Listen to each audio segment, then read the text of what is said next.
Hello and welcome to this EIFL webinar, Enrich your DSpace repository with customized tools. And we have an excellent team from Serbia today here.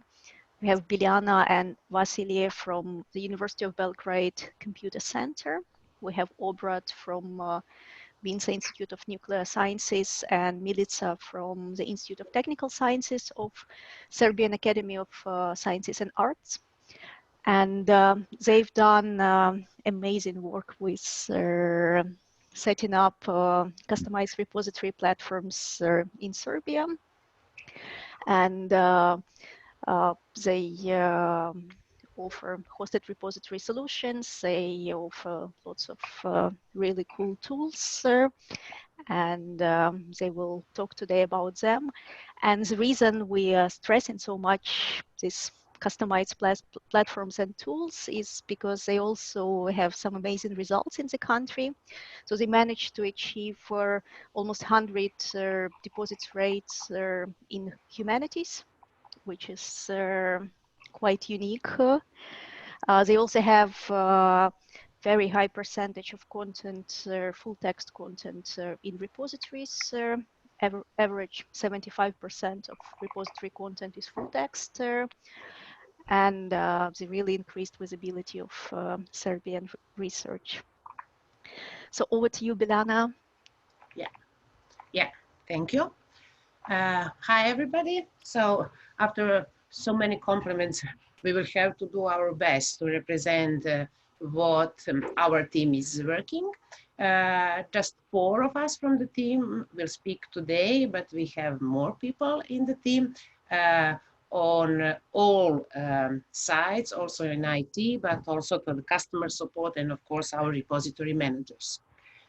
Just to few facts about Serbia. Serbia is in the south of Europe, and for the how our scientific community is big, not too big. We have something about 25,000 researchers, and they are our goals.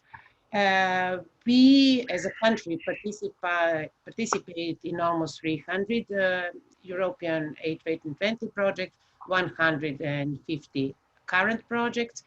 And just to let you know, if you would like to compare with your country to see if it is also possible in your country, also the good thing to compare is that our authors, our researchers published around 7,000 articles per year in Web of Science, and on our university and the whole Serbia, there are some 1,200 PhD.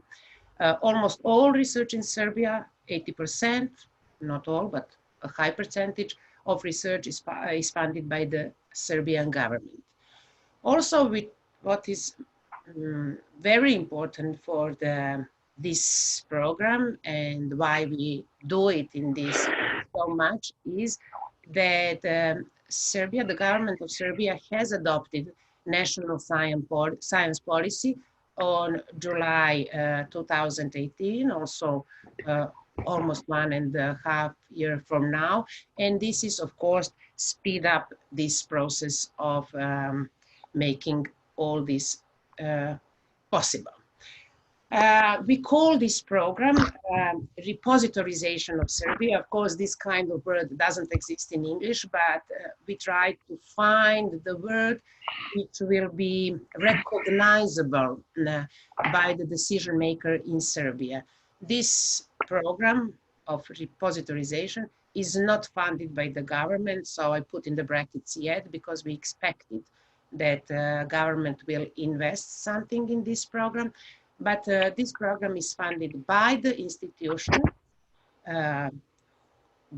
which wants to have the repositories, and also by the European Union through the some very big projects we are involved in, such as OpenAIRE and NIFOS, and both of them are the projects of open science.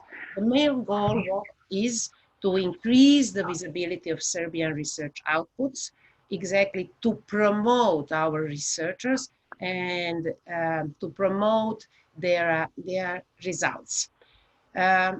Also, one of our goals is to growing awarenesses in the local research community, both repositories, what is their potential of repositories, and also to enhance scholarly communications. The big part of our work, we invest in integration of all our repositories in the world, international infrastructure, and here there are some examples of where we promote, of course, electronically, our repositories. And the last point is we use this program to help librarians to become important. Again, I think that librarians has a chance every 50 years to put some important input or some important push and to make themselves again important in their institutions. They could do it if they are keep one step ahead, and repositories for sure help librarians to become important again. Just to have a picture, so this is we have already dozen of our repositories, and the number of growing. This is a picture from the OpenAIRE, because all our repositories is harvested by them. And just a few sentences why we made the decision to install repositories in the institutions, not in the whole universities. Because the researchers are feeling much more affiliated by their institutions, and also the decision maker in institutions also would like to have their representation at the internet much more than if they will be on the university website. Also, we motivate institutions because we pre-filled their repositories at the initial phase, which means that we put all the records we could find anywhere at the internet in their repositories, because it is not nice feeling if you open your new repositories and there are just few items there. So now when we install the repository, they already have, dependent of the size of institutions, some of them already has few hundred, but some of them also have a few thousand of items already in. About interoperability, I already spent some words, and we invest quite a lot to improve their visibility, especially in Google Scholar. I think that this is the fact everywhere in the world, that researchers are using Google Scholar and Google quite a lot. And the promotion of our repository, or the motivation for the researchers as a person, was become higher when they see that the items they put in the repositories are almost immediately or very soon visible at their Google Scholar profile. This is much more psychologically. Our way was that, and we are thinking about the repository that is not just the software. Of course, the software is a big part of this, but the repository is not just that. It is the whole service. We are thinking to offer our researchers or our institution a lot more than just the software. Besides that, we are uploaded a lot of data in their repositories. We also give them quite big training not just about how to put the records in this, but also much more. And Milica and others will talk about that. We are now working on the DSpace version 5.10. We will for sure and already make a decision that we will skip DSpace version 6 and looking forward to the DSpace version 7. In the meantime, we developed quite a lot of tools, and some of them you will see during this webinar, and how big we are. And what is also very important, that we are our team is multidisciplinary. In IT support, we have 3 people. Vasily is a leader of that team, but we have 2 more. Today, the Obrad will speaking from the end user perspective, but we have a lot. Every of these repository has their repository manager, and in most cases, this is a librarian. Milica is the chief of the end user support, and also she's working on much more, and he's in a closest touch with the end users, and she did a lot with her ideas to improve this our repositories. And of course, we have as much repositories we have, we also have those repository managers, and we meet them. We are trying to meet repository managers at least twice per year. So this is almost everything, and now Vasily will start speaking about IT support we offer them. Thank you. Good day, everyone. My name is Vasily Rajovic, and I'm a senior developer at RATSUB. 3 years ago, we found ourselves in a dire need for something that will give DSpace CRIS-like capabilities. We needed those entities. And we used standard DSpace.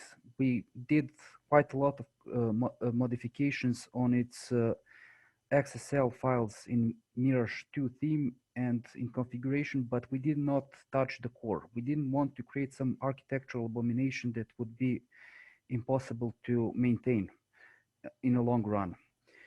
So we needed these CRIS entities. And in order to do that, we had to rely on what DSpace could store on its own. So this was our starting point.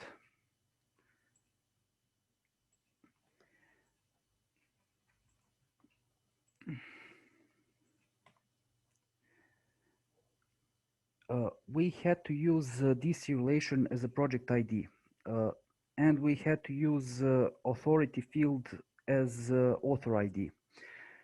These 2 decisions were not made by us. This was our starting point, and deserialization as a project ID was prescribed by OpenAIRE in their version 3 guidelines, and they also prescribed the format of that field.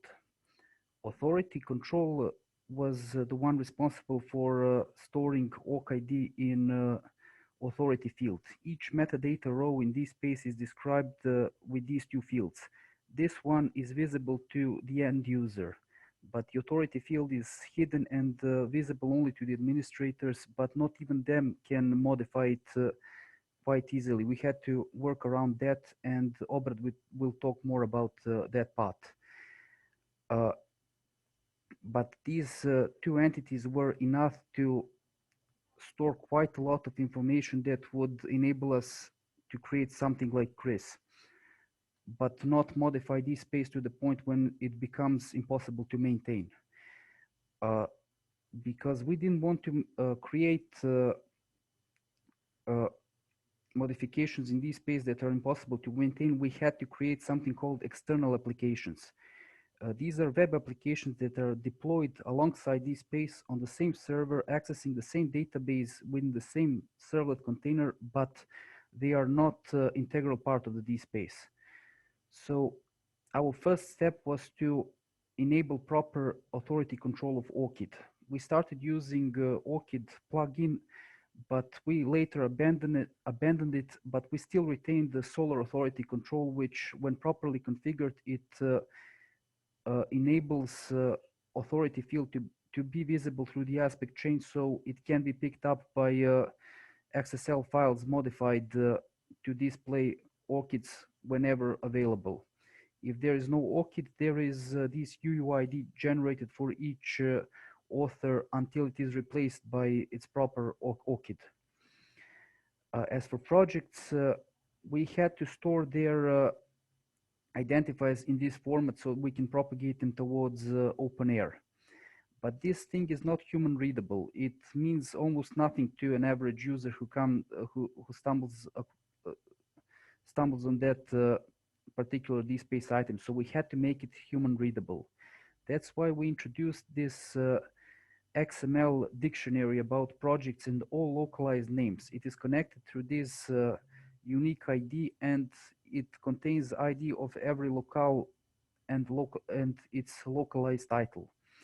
After some minor modifications in item view, we enabled DSpace to read from that file and display it according to the user's selected locale. After these two things were complete, we had everything we needed to start making CRIS-like capabilities and enter APP. I have to just switch the screen.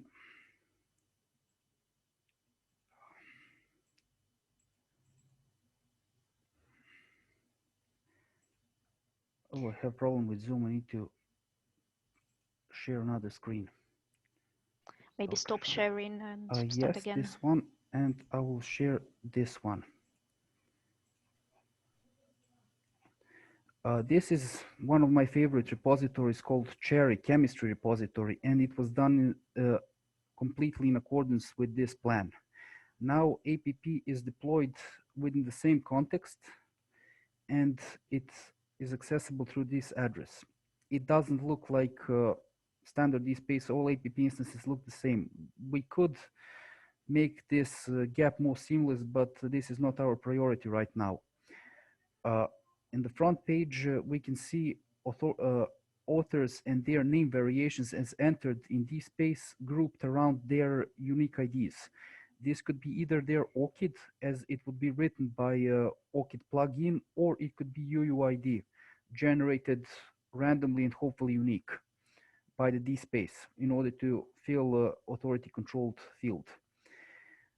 When we click on that, that gives us all projects and all items written by that author, all publications, regardless of his name variations. This gentleman, Manojlović Dragan, has currently 2 variations, but there can be an arbitrary number of them. These projects are not complete list of his projects. It is based only on items that are available in this DSpace instance. And so far he has 77 unique projects and 157 items for him. A predecessor to this APP was an app called Bibliography, which had only this feature. It didn't show projects, but we can also list projects. As you can see, human readable name is also read from the same above mentioned file, project data XML, and it uses the same project ID as prescribed by OpenAIRE in 3.0 guidelines. Clicking on the project, it will list all authors on that project and their publications. Every time publications are listed, they can be filtered through configurable filters by year or by type. Let's say we want to see conference objects or undo it by version. These filters can be done, can be configured by any normalized field. In fact, any field can be used, but we use only normalized fields because we don't want to have infinite number of text values that can be part of these filters. It would be just huge. Vasily, is it possible to zoom a screen, maybe make it a little bit bigger? Because Daniel asked. Like this? Yeah, I think. Yeah. Is it better, Daniel? Thank you. Thanks. And we also have a third part. It's called publications. This feature was introduced because we want to list all publications regardless of their authors and projects, and because I wanted to integrate another part called Altmetric Echo and Dimensions Echo. It's a work thread that goes from the server side and probes each DOI, each item that has DOI, to ask for whatever Altmetric knows about them, and it stores them in a sort of leaderboard, displaying whatever Altmetric or dimensions know about them. We had that need arose when we figured out that it is quite easy to enable these services in DSpace, but we did not know where to look. And there were some quite interesting discoveries, like our paper being cited in a cooking video about Mangulica from another repository. That is why we had to come up with this tool. We didn't know what is this green, and we did not know what did this green circle mean, and it happened to mean a YouTube video. So there were plenty of ways to cite one paper, and that is why we came up with Altmetric Echo.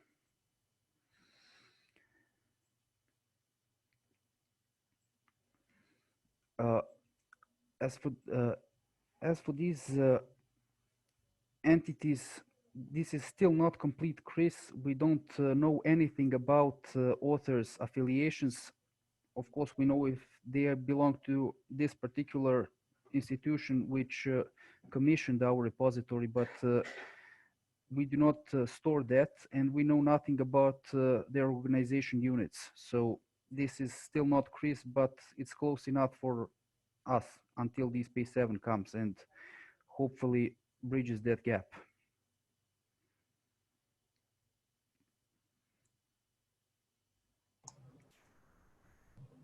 Now, this was everything I had to say about APP. Maybe if we can take a quick question from Yes. Joser, because Joser manages a repository which is called DKMS, and it's a regional repository for Council for Higher Education in French-speaking Africa and also French-speaking islands in the world. And he was asking whether you could share whether your applications are openly available to be reused by other repository managers, or I don't know, maybe. So far, the source code and application is not available, but that is not my choice to decide. It is up to my superiors. That's a pity. So maybe mention to them that there is an interest, and if there is a way to share, that would be great. Any more questions? Not me. Yeah, Ina was also saying, Ina is from South African Academy of I see. Sciences. I haven't tested that tool with DSpace 6, but if the database model is not too much different, I mean, if it has the same metadata value table, it should work the same. And about DSpace 7, there should be a release available in June by Open Repositories Conference. And there will be about 5 beta releases coming up. So the first one is coming up in February. So far, none of our external applications is going to be compatible with DSpace 7 out of the box, and we have no idea which of them are going to be needed, because DSpace 7 is meant to be so revolutionary with so many new features that we have no idea what of our tools are going to become obsolete, and those which are currently used will not be we are not going to be able to use them, because it no longer use database model is quite different. Every entity has UUID instead of auto increment integer. So we'll have to either modify them heavily or throw them away completely. We are still going to figure that out when the first not stable, but any halfway useful demo comes out. Then Vyacheslav was asking which version of DSpace. It's 5.10, Vyacheslav. And Frederick was asking, could you share how you made the files human readable? Human readable, oh yes, I'm going to share the screen again. Share screen, and now I have to access, to find some project and show it.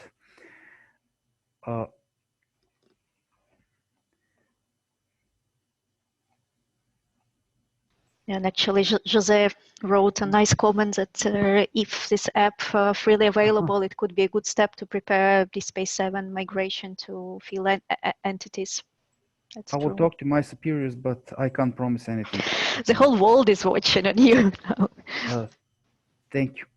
This is how we made the project names human readable. If you can see, if I change the language, it will change the title. That is because in the metadata, we store only the OpenAIRE project IDs, not their human readable names. And we fetch them from this file.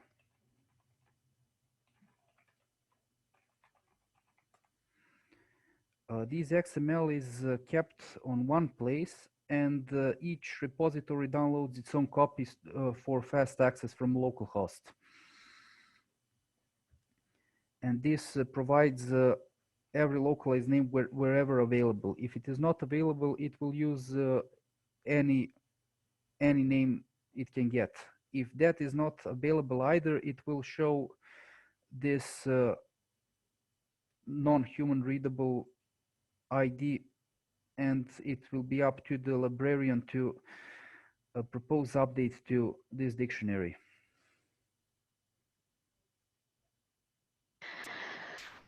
And it mainly includes European projects, so I don't know how useful it is for African repositories if you don't have so many European projects, but definitely for those who are in Europe, that's something too. It has both European projects and those funded by our Ministry of Education. The format for OpenAIRE is the same, and it works seamlessly for both. We just haven't put enough effort to localize names of just about every European funded project, if it is not ours.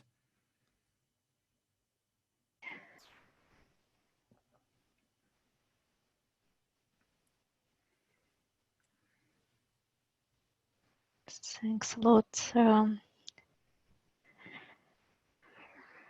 Then I guess you'll talk to your management and see if they're willing to share this app that is correct. with the wider community, and then we'll follow up with everyone if there is a positive decision. And, yes, I'll talk to them, but I cannot promise anything. Yeah, I know. And then maybe we can move on. Is this Obrad or Milica? No. Yes, I would like to rescind to Milica. Mm-hmm. Thanks. Thank you all for your attention. Thanks a lot, Vasilia. It's Obrad, not me. I'm the last one. So Obrad, please pick up. Okay, I'm here. Hello, everyone. Thank you, Irina. Thank you all. I'll just, sorry, just to share my screen. It's here. Okay. Okay, I hope you see it now. So first of all, I would like to, sorry, no, not this button, this one. Okay, you see, okay, you see it now. I would like to present you now with a very useful tool that was made by Computer Center, and it is a real life savior, especially for me, especially when you work with research-intensive institutions.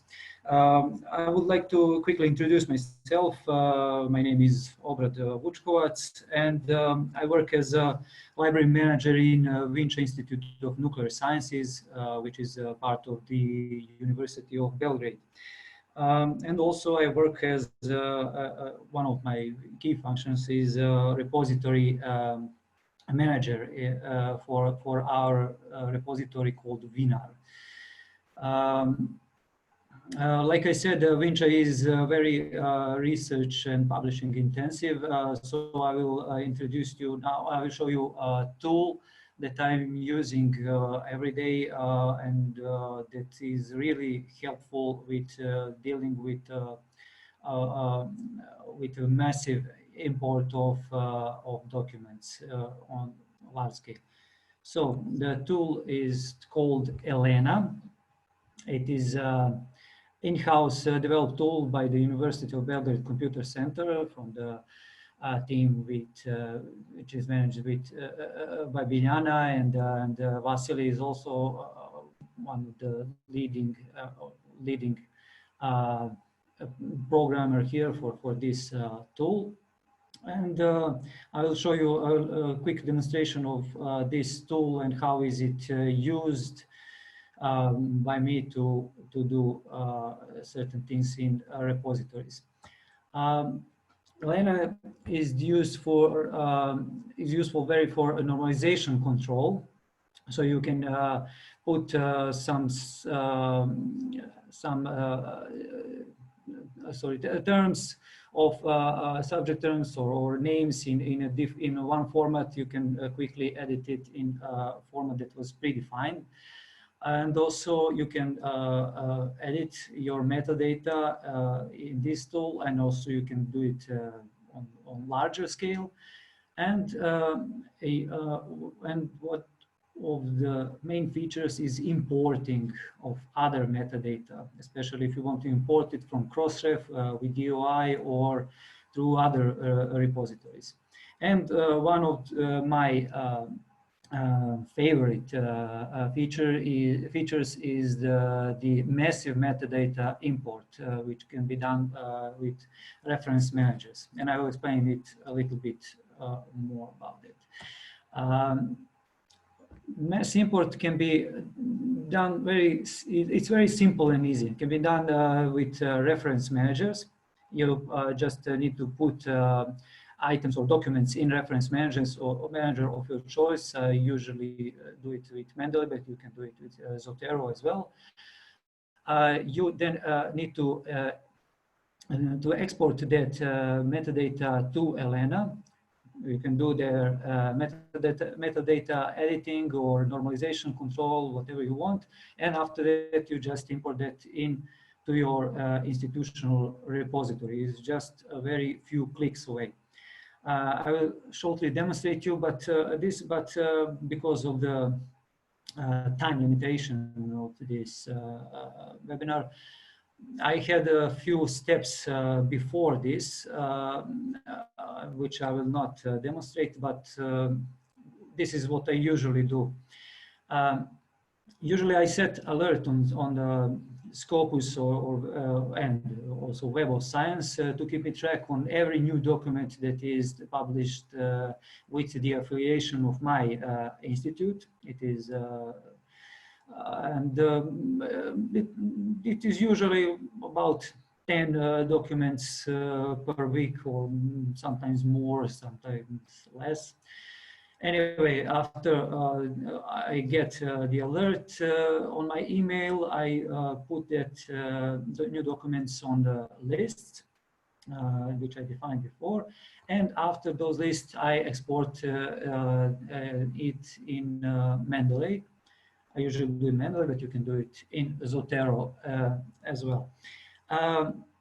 After that, you need to export those documents into, and I will show you now, into Elena.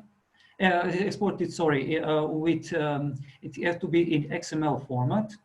And after that, you can import it in Elena. So, how do you do it? Elena, you need to log in, of course, and you have these features, like I said, it is for metadata editing, this is for normalization, and a multi-load. Okay, I'll click it here. So, in multi-load, you have few options. You can import metadata from DSpace by replicating the URL, or through CrossRef with DOI. And I will show you now with your reference manager by importing or uploading XML file. You need to, you can choose your collection. I'll just choose here and choose the file which you previously saved all the documents. This is just an example.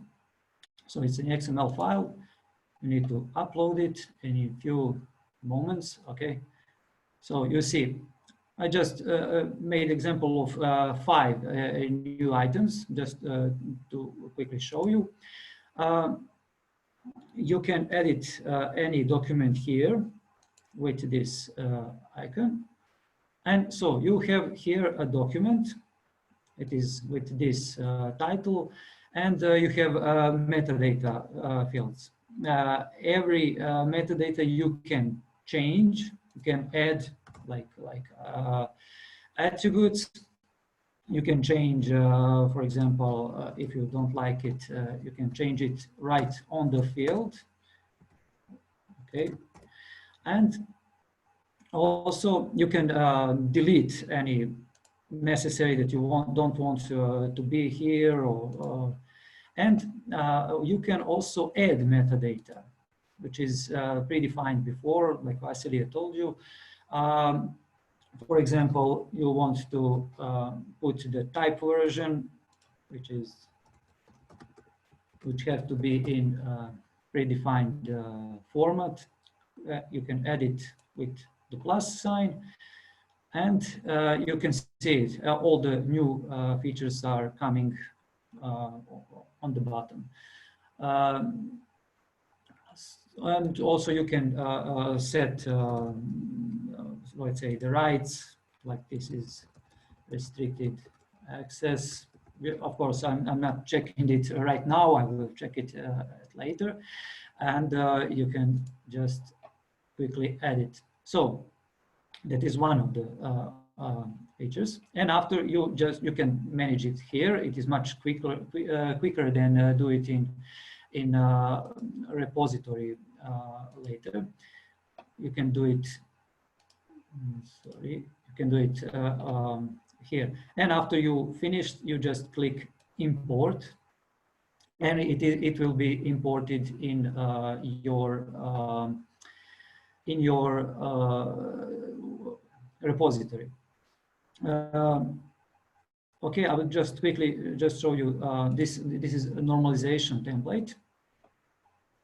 Normalization template, where you can define all the value for the metadata you would like to use. You can define the value, like I use it for normalizing the names of authors.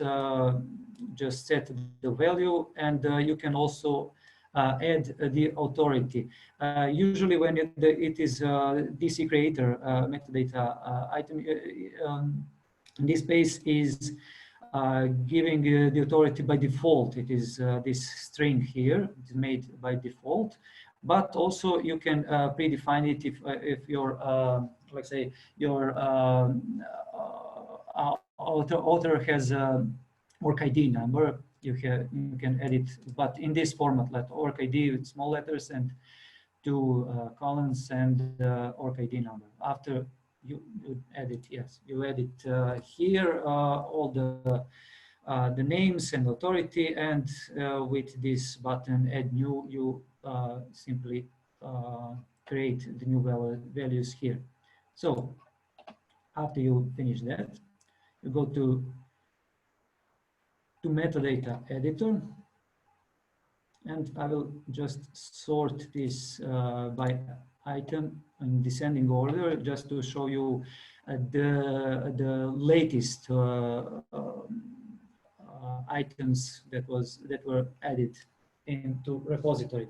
So, okay, just to quickly show you, I preloaded these steps before. This is the import collection, where we put all those files from the all those items from the multi-load section. So okay, so this is the latest item. We will just put it.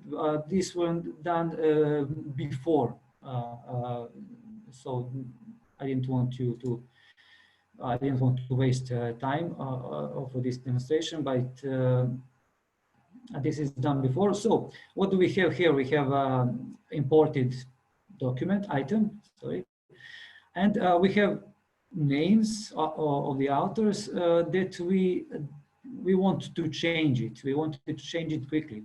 One way to do it, we can go to edit this item and edit it manually, one name by a name, or we can do it with Elena. I will do it on this example with Isenovic ER. So, okay, okay. So I will just type in like this, and I will get the results of all these. Isenovic Esma, which is a colleague of my institute. This is the form. This is the form that we want to get with this ORC ID. And here we can see that it is in some other value form with authority that is, or value that was added by default by DSpace. So how do we do it? We can click this enable button, which is a really useful feature. It is connected with this normalization template. So we enable it. Just quickly search for predefined value. This is predefined value for the author. It can be for your project ID or subject terms, whichever you like. And you need to quickly just tick this values that you want to change. After I tick it all the necessary, and just click this normalize button, and voila, this is all. It is changed instantly. With so we have a new value which we wanted to be. It is normalized with the ORC IDs and everything. So I'll just go here, and after I refresh this page, you will see in a minute. Okay, you see it now that it is changed. Now we have a full name that we wanted, and we also have ORC ID for the item that we wanted, or the authority that we wanted. And I'll just show you for others. So maybe Obrad also zoom a bit your screen. Okay, People are saying that it's a bit hard to see. Okay. Now this is also, it was done automatically. So this is also done. You can see it.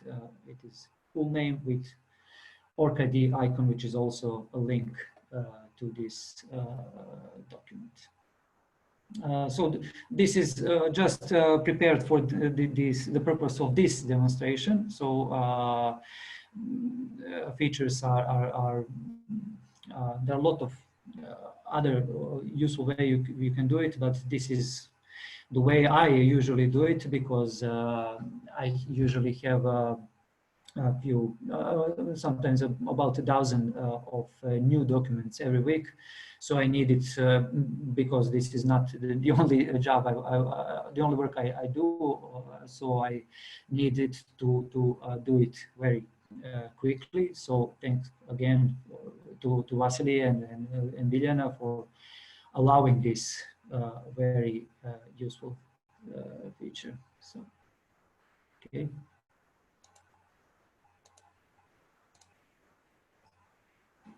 So I hope I didn't do much. Do you have any questions now or later? There was only one question about availability of Elena tool, but Biljana will talk about this after Milica. So maybe we can move on with Milica's presentation. And thanks a lot, Obrad. That was very impressive. Thank you. So I will share my my screen now. I will show some other tools that are also locally developed tools, and that are actually, you could understand that we are actually working with DSpace and with some external tools. This is because we didn't want to interfere with the core code of DSpace, so that updates are normally feasible without corrupting any part of code that is important. So that's why our IT team developed a number of external tools that actually put metadata into proper fields on our repositories. As you could have seen, we take a good care of metadata. It's very important for us, and we try to make metadata as rich as possible. And we also add some identifiers apart from ORCIDs. We also add DOIs, and we add Web of Science and Scopus identifiers, because it is possible our repositories are connected through APIs with citation information from those databases. So dimensions citations are shown based on DOIs, but in order to see citations from the Web of Science and Scopus, we need their IDs. And we have another tool that has multiple purposes, but one of them is to add, for example, Scopus IDs and Web of Science IDs to our records. So you can see this record here. It doesn't have Scopus ID. And then based on an API. Maybe also zoom a bit. Yes, of course, yes. Is it better now? Yeah, maybe a little bit more. A little bit more, yes. Yeah, okay. I think so. So the API recognizes the title, the metadata, and finds the corresponding record in Scopus with the Scopus ID. So they are matched. And the only thing I should do is to click this. I have to log in. This is not publicly available, and the code is also not available as yet. So this means choose in Serbian. So I click here, and then when I do refresh, the ID should, so you can see it appeared here. So that's the way. So in case this paper, this is a new paper, in case it had some citations in Scopus, a widget would appear here with a number of citations. So this is quite simple, and it is the same for Web of Science. There is another even more important thing that is done by this same application that is called Nomad Lite. It actually does text mining. It finds if we have full text, and we are trying to have full text for each record, and if the full text is readable, if PDF is okay, it does the text mining through to the file and finds funding information about projects. So it's a very intelligent tool. So it searches the local database and gives to me a list of all records where the application believes to have found funding information. And I have to check this because sometimes we have false positives. So the repository manager has to check each record. So you can see here, this is the second record. It's a poster. And the poster has funding information that we didn't put in the repository. So when I click here, I can see that the application has found the number of the project, and then I can say choose and confirm. When I go back to the repository and do refresh, the funding information is here. So it's also very simple and it's very useful. So then this information will be available in the APP application that Vasilie showed you. If there is no information here, this poster won't be available through APP when we go and see the list of projects. This application does another thing. It actually uses core and Unpayable information to discover freely available and legally available open access versions. It's not perfect. There are quite many false positives, but it helps us a great deal. So for example, when I click here, I should be able to see a freely available version, which is actually true. It is in another repository of ours, so I can download it and put it in this repository, which is the repository of the Faculty of Chemistry. So this is what the application actually does. It is also not freely available. Also, this is about applications. What we also do, we are trying to support our repository managers and our researchers in as many ways as possible. We do this through training. We have several stages of training. First, we train the repository managers, and then we do together the training for the end users, for researchers. But we also do something centrally. For example, we register our repositories with aggregators, and that's what I'm doing for all of them. So repository managers don't do this individually. And we also developed a policy, a repository policy that is actually unique for all of these, the same for all these repositories. They can add some unique features if they like, but at the moment they're quite satisfied.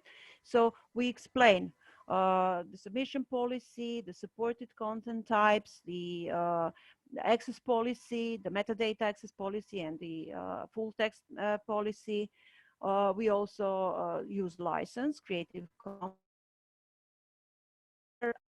data under the CC0 license, and this is very transparent in our policies. So once the repository is up and running, I have a tool that enables me to upload a policy to each repository. So when we register a repository with OpenDOAR, it already has a policy that is analyzed, and the information is available in OpenDOAR. So I will say a few more words about the integration. Biljana showed you the integration with Google Scholar. Actually, we put a lot of efforts in enabling this integration, because at the beginning it didn't work as we expected. So we had to adjust the meta text. We applied Google Analytics, Google Search Console, and all these things helped us to be more visible in Google Scholar. it's very important for researchers. As you mentioned, Irina, we have a very interesting situation that our researchers in humanities are quite interested to deposit full text, and luckily they publish in local journals and local monographs. So these are usually open access, so they are able to upload their content in repositories, and it's very important to them for them to be visible in Google Scholar. For example, look at this. I will just zoom in. Look at this book, the last in the list. This is a book in Serbian and Cyrillic, and it's cited 62 times. The author was probably not aware of those citations because before the book became available. So the author can now see the citations in Google Scholar. So it's very useful information. It's a very motivating information for our researchers. So that's why we paid so much attention to being visible in Google Scholar. Our repositories, all of our also, I will zoom this in. So the open access rate in repositories that are dealing primarily with science and technology is lower. It's about 30, 40, 50%. But you can see here that at the Institute of Philosophy and Social Theory, it's 95. In the repository of the Serbian Academy of Sciences in Arts, it's nearly 100%. So it's a very, very good score. So I will share a presentation as well, and you will find some links. It's very easy to register your repository for indexing for harvesting in other aggregators. So for base, you need just to fill in this form, and after you pass, you pass an initial validation to check whether your metadata harvesting protocol is operating correctly. And once it is all set and sent to base in Bielefeld, they just initiate the process of harvesting your repository. Biljana also explained our metadata is available in OpenAIRE as well, and it's very nice because here, for example, it is possible to see, for example, this is a paper where an embargo ended. This is a freely available reviewed manuscript, peer-reviewed manuscript that is available as free and open access copy. And for example, here you can see that embargo hasn't expired as yet. And also we register all of our repositories with Unpayable. There is a very simple form. I will also share a link that you fill in. And then Unpayable starts to collect the metadata from your repositories and the information whether some green open access copies are available. So for example, in Serbia, we are not subscribed to Taylor and Francis. And if you install a very simple add-on for your browser, this will lead you to a copy in our repository. This is the repository of the Faculty of Pharmacy. And this information was harvested by Unpayable, and it is made available to anybody. Also, you can install the core open access discovery plugin. So it does practically the same thing. It will take you to our repository. We also registered all of our repositories with Core, which is actually currently the only aggregator that also harvests full text from our repositories. And we registered for the dashboard. This is a tool that can be used by repository managers, where you can check whether the PDFs are also uploaded. If here where it is no, it is not publicly available in the repository due to copyright restrictions, but here it is available. And if it shouldn't be available, we can take it down. It is very useful, a very useful tool for repository managers. And we can also check whether there are some harvesting issues. In most cases, Core reports harvesting issues when we have PDFs that are not publicly available, but we can download the file and check each item, whether it is okay or not. Also, our repositories are connected with WorldCat. I set up harvesting for all of them. It's very interesting for librarians because core actually maps Dublin core metadata into MARC metadata. And I will show you how it's done. Actually, we map the fields, we map individual fields. So we can make corrections here and select the right field. We cannot map all the fields because the WorldCat uses simple Dublin core and we use enriched, but it's very useful no matter whether the metadata are complete as they are in our repositories. It's very useful, and we usually set up automatic harvesting once a month. So it's very nice. It's very nice for librarians who actually are using WorldCat more than researchers. So when researchers come to library, librarians can find free copies in our repositories. So this is about it.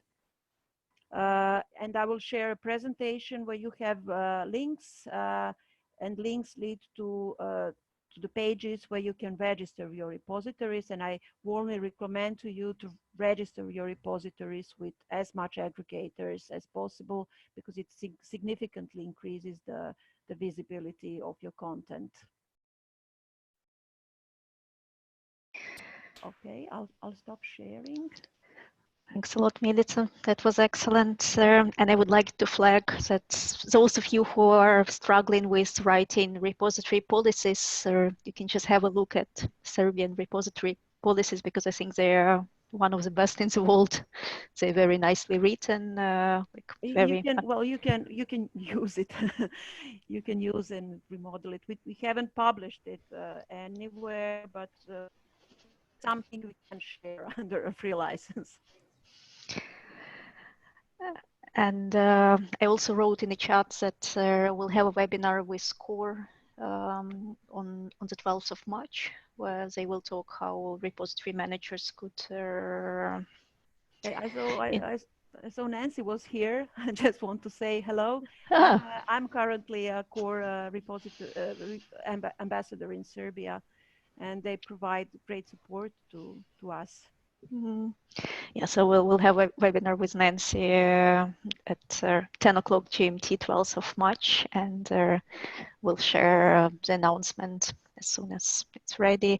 And also with Unpayable, we'll ask Unpayable team to record a demo for repository managers how to integrate an Unpayable to repositories. It's very simple. You just fill in the form, and if your metadata harvesting protocol is operating, they just pick up your metadata within days. It's very, very simple. Just follow the links I will share. Excellent. Thanks a lot, Milica. Fred is asking, I would like to know if there are some technical customizations you did to improve visibility of content. Vasilia could explain this in greater detail, but what we basically did was to set up meta tags in DSpace. They were not set up properly at the beginning, so the major improvements were made to do this. But just follow the guidelines, and it will work. And how do you set meta tags in DSpace? For those who might not be very familiar with this. It's very important also to set up the XML sitemap, but Vasilia will explain it in greater detail. There are two things to be done about Google Scholar meta tags. All of them are done in DSpace install directory /config. One of them is crosswalk for I can't remember exact file, but I can find it right now. The other is a command for generating sitemaps. We generate sitemaps on daily basis in our maintenance script that is executed sometime before midnight. If you have some, if you wouldn't mind, I could just, I need several minutes to find the file. Sure. And also about Google Scholar, I added links to the webinars that we did with Google Scholar and with DSpace on improving visibility of DSpace repositories on Google Scholar. So there was also some specific advice from Google Scholar in those slides.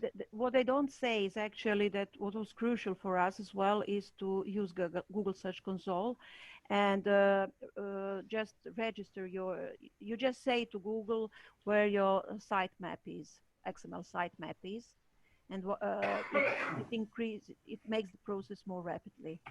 That's what helped us a great deal. Found it. I'm going to put it in the chat. Excellent, thanks.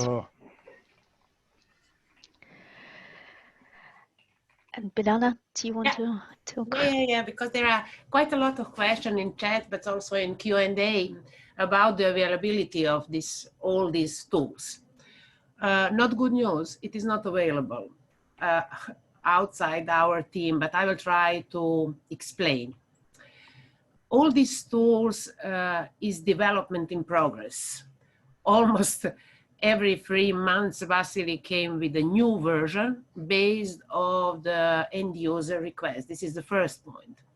The second point is that all of them are Serbian oriented. When I say this, I mean, let's say the list of projects are from our government. The points article received are also according to the Serbian system of evaluation. Always keep in mind that we developed all these tools about institutions in Serbia. The other point is we are the team, and there are quite a lot of them, quite a lot of us, but we are too small if we could want to support international users. We work quite a lot, especially IT guys and end user support girls, completely gender difference. And they even had managed to do it all and satisfied all user needs from this number of repositories we already had. If we will start answering to the questions for the international community, we could not survive for sure. Maybe we will expand our team, but this is just maybe. And the last point is, we understand this webinar is to share our ideas and to show you the tools you could make it. None of this, all of these tools has nothing with the DSpace core software. This is for the IT person attendees for these webinars. We did not change core DSpace even for a letter or a sign. All of these tools are just made on the DSpace data model, which is available. It is not too complicated. And what we could offer more to this community or to the participants, I'm thinking maybe to choose one of these tools showed today, because too many of them showed, and if you are not overfull with the information, please join us, because I'm overfull of this information during this webinar, during this webinar. So I could suggest maybe if people would like to spend, let's say, another webinar just to go in detail on one of these tools. We today showed you almost everything we developed. I hope you will already have some idea how to implement this in your countries or your institutions. But what we could do is just to share the ideas with you. This is what I would like to say. And I hope this is the answer on all these questions, if these applications are available, where, etc., etc. Thanks a lot, Biljana. I don't know, maybe one option is like if you decide to make code open, just put it openly somewhere and say no guarantee it will work for you, no support provided, but you can take it and use it if you want. But I get your point that a lot is even in Serbian language, so those who don't read Serbian, Yeah. it would probably be hard to use. Thanks a lot. Any other questions? So like I said, I'll share slides and recording. And sorry, we went a little bit over time, but I think it was very informative and very useful and very inspiring. What could be done, what a small team in the country could do to change open science landscape. So really compliments and thanks a lot for your hard work. Biljana, Vasily, Obrad, and Milica, and your colleagues. Yeah.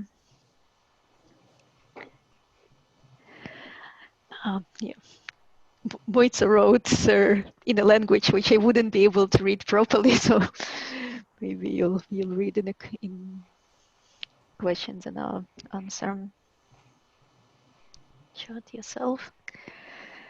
Good. Irina, maybe finish? Yeah, and thanks a lot for nice feedback. And in terms of next EIFL webinars, so we'll have 12th of March, 10 o'clock GMT, a webinar with Nancy about core. And I'll keep you posted about any other plans. And when I'll be sharing slides and recording, please respond if you would like more in-depth webinar about some of the tools that our Serbian colleagues showed, and we'll do that. Just checking if there are no.